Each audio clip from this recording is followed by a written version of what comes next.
इसके अलावा अगर आपने पूछना हो तो welcome to ask any question. यात्रा का स्वागत कर रहे हैं तो इसको क्या समझे?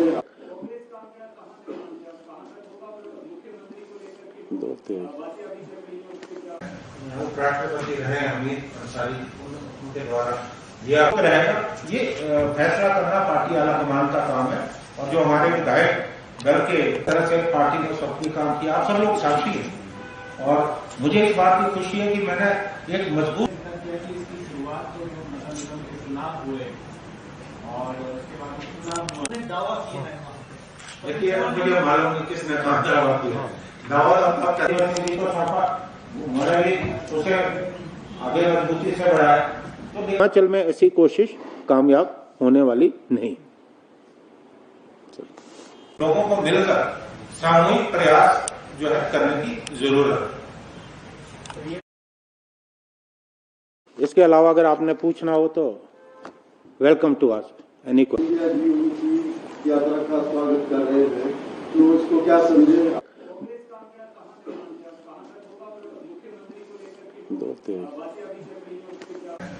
राष्ट्रपति रहे अमीर अंसारी, उनके द्वारा दिया रहेगा।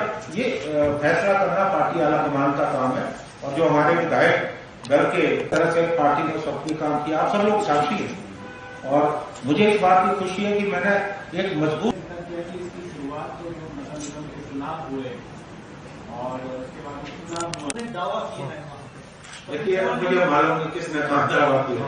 दावा उसे आगे मजबूती से बढ़ाया। हिमाचल में ऐसी कोशिश कामयाब होने वाली नहीं।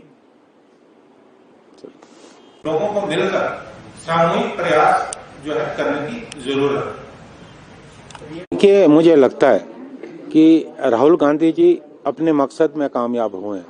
लगभग 2000 किलोमीटर की ये पदयात्रा पूरी हो चुकी है और अभी इस पदयात्रा को पूरा होने में और समय। जिस ढंग से देश में एक सांप्रदायिक ध्रुवीकरण करने का प्रयास हो रहा था, भाई को भाई से लड़ाने का प्रयास हो रहा था, इस भारत जोड़ो यात्रा ने बहुत कुछ बदल दिया। और आपने देखा होगा कि जो जन समर्थन श्री राहुल गांधी जी को मिल रहा है, आप देखेंगे कि इस पदयात्रा खत्म होने के बाद राहुल गांधी जी एक नए रूप में आपको जो है नजर आएंगे। और भारतीय जनता पार्टी की जो केंद्र सरकार है और प्रधानमंत्री मोदी हैं, वो इस पदयात्रा को लेकर बहुत परेशान है और उनके बयानों से साफ जाहिर होता है कि वो इस पदयात्रा से घबराए हुए। देखिए, भारतीय जनता पार्टी ने दूसरे प्रदेशों में प्रयास किया है, हो सकता है वो यहाँ भी प्रयास करें, लेकिन मैं 68 के 68 जो प्रत्याशी हैं उनको जानता हूँ। उनमें से एक भी व्यक्ति ऐसा नहीं है जो पार्टी को धोखा दे सके। इसलिए हिमाचल में ऑपरेशन लोटस कामयाब होने वाला नहीं। 25 में सरकार नहीं बनती है। अगर वो ये कहते हैं कि 25 के बाद भी सरकार बनाएंगे, ये उनकी मंशा को जाहिर करता है। और मुझे ये लगता है कि ये सोच एक हिटलरवादी सोच है, एक अधिनायकवादी सोच है, एक अलोकतांत्रिक सोच है। लोकतंत्र में आप नहीं इस तरह सोच सकते। और जहां तक कांग्रेस पार्टी की बात है, मुझे पूरा विश्वास है, क्योंकि मैं खुद भी चुनाव लड़ रहा था। मैंने जनता के बीच में जाकर माहौल देखा है। जनता परेशान है। 5 वर्ष में जिस तरह से विकास नहीं हुए, समाज के हर वर्ग की अनदेखी हुई है। लोग मन बना चुके हैं कि सत्ता परिवर्तन कर रहा है। और आपने देखा होगा, चाहे कर्मचारी हो, चाहे किसान हो, बागवान हो, युवा हो, छोटे व्यापारी हो, सबका समर्थन कांग्रेस पार्टी को मिल रहा है। और अभी इन्होंने जो कर्मचारी हैं उनके खिलाफ भी बदले की कार्रवाई जो है शुरू कर दी है, जो इस बात को इंगित करती है कि भारतीय जनता पार्टी इन चुनावों को लेकर बिल्कुल आश्वस्त नहीं है। और उनके जो आंतरिक सर्वे हैं वो भी इसी दिशा में। कि मुझे लगता है कि राहुल गांधी जी अपने मकसद में कामयाब हुए हैं। लगभग 2000 किलोमीटर की ये पदयात्रा पूरी हो चुकी है और अभी इस पदयात्रा को पूरा होने में और समय। जिस ढंग से देश में एक सांप्रदायिक ध्रुवीकरण करने का प्रयास हो रहा था, भाई को भाई से लड़ाने का प्रयास हो रहा था, इस भारत जोड़ो यात्रा ने बहुत कुछ बदल दिया। और आपने देखा होगा कि जो जन समर्थन श्री राहुल गांधी जी को मिल रहा है, आप देखेंगे कि इस पदयात्रा खत्म होने के बाद राहुल गांधी जी एक नए रूप में आपको जो है नजर आएंगे। और भारतीय जनता पार्टी की जो केंद्र सरकार है और प्रधानमंत्री मोदी हैं, वो इस पदयात्रा को लेकर बहुत परेशान है और उनके बयानों से साफ जाहिर होता है कि वो इस पदयात्रा से घबराए हुए।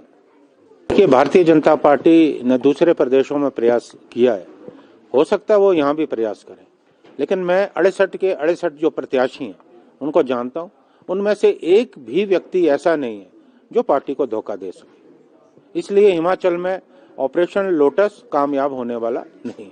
25 में सरकार नहीं बनती है। अगर वो ये कहते हैं कि 25 के बाद भी सरकार बनाएंगे, ये उनकी मंशा को जाहिर करता है। और मुझे ये लगता है कि ये सोच एक हिटलरवादी सोच है, एक अधिनायकवादी सोच है, एक अलोकतांत्रिक सोच है। लोकतंत्र में आप नहीं इस तरह सोच सकते। और जहां तक कांग्रेस पार्टी की बात है, मुझे पूरा विश्वास है, क्योंकि मैं खुद भी चुनाव लड़ रहा था, मैंने जनता के बीच में जाकर माहौल देखा है। जनता परेशान है। 5 वर्ष में जिस तरह से विकास नहीं हुए, समाज के हर वर्ग की अनदेखी हुई है। लोग मन बना चुके हैं कि सत्ता परिवर्तन कर रहा है। और आपने देखा होगा, चाहे कर्मचारी हो, चाहे किसान हो, बागवान हो, युवा हो, छोटे व्यापारी हो, सबका समर्थन कांग्रेस पार्टी को मिल रहा है। और अभी इन्होंने जो कर्मचारी हैं उनके खिलाफ भी बदले की कार्रवाई जो है शुरू कर दी है, जो इस बात को इंगित करती है कि भारतीय जनता पार्टी इन चुनावों को लेकर बिल्कुल आश्वस्त नहीं है। और उनके जो आंतरिक सर्वे हैं वो भी इसी दिशा में